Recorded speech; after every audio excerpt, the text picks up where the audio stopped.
And I'll take you to New York City. Andrew Ross Sorkin is speaking right now with the Amazon CEO, Andy Jassy, at DealBook. Let's listen in here. A year and a half later, is this anything of what you expected was going to happen? You got this job in the middle of the pandemic. The company was in super growth mode and trying to build out to deal with all the consumers out there. The stock was through the roof, and here we are.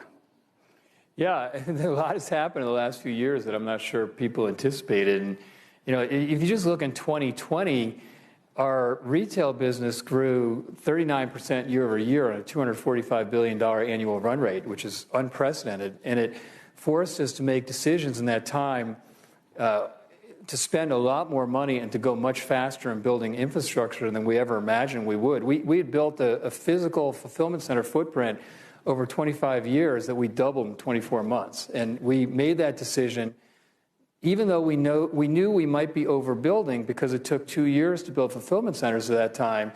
And you had to it was hard for us to imagine what 21 was going to be, let alone 22, but we decided that we were going to shade on the side of consumers and sellers who didn't want to be constrained.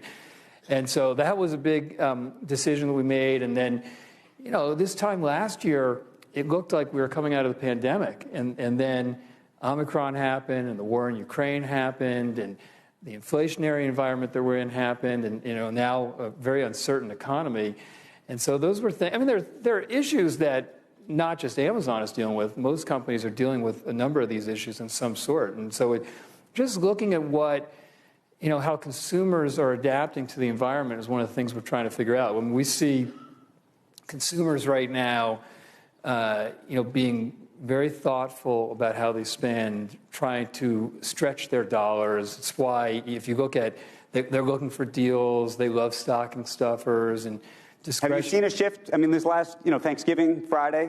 Yeah, you see, it's very clear that consumers, they're spending, but they're being careful about trying to stretch their dollars. So we spent a lot of time having millions of deals available for Black Friday and Cyber Monday and the last, the Turkey 5 that people call it. And people care a lot about getting a bargain right now. And they were attracted to stocking stuffers in an even more pervasive way than normal. In discretionary categories like computers or electronics or TVs, you see people trading down in models just to try to get more for their money. And so that, it's why we spend so much time with our third-party sellers and selling partners having a really broad array of selection. And we did a bunch of advanced inventory buying to make sure we were in stock on things. And we worked really hard on having great deals. And, you have to make sure that you do a great job getting items to people reliably and quickly. And in difficult and uncertain economies,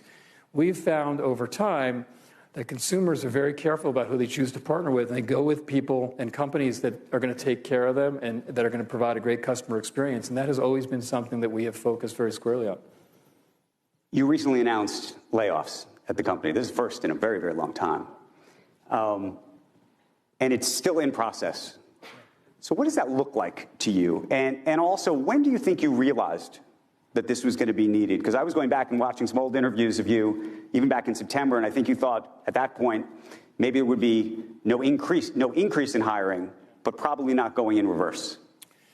Yeah, this is the time of year we do our operating planning, and we've been doing it over the last 4 months or so, and I've probably gone through, along with the senior team, 50 or 60 of these operating plans. And are these the famous 6-pagers? They are all 6 pages in the body and then an appendix. How long is the appendix allowed to be? There is no limit to the appendix. And people take advantage of that lack of a limit.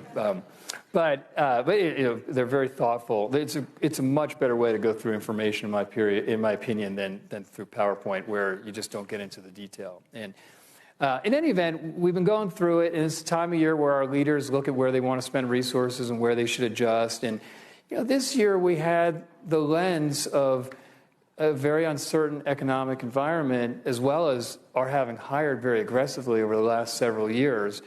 And I think as we went through our plans, you just started seeing, over the months, pretty similar trends where the economy was more uncertain. We were seeing things that were different from what we'd seen before.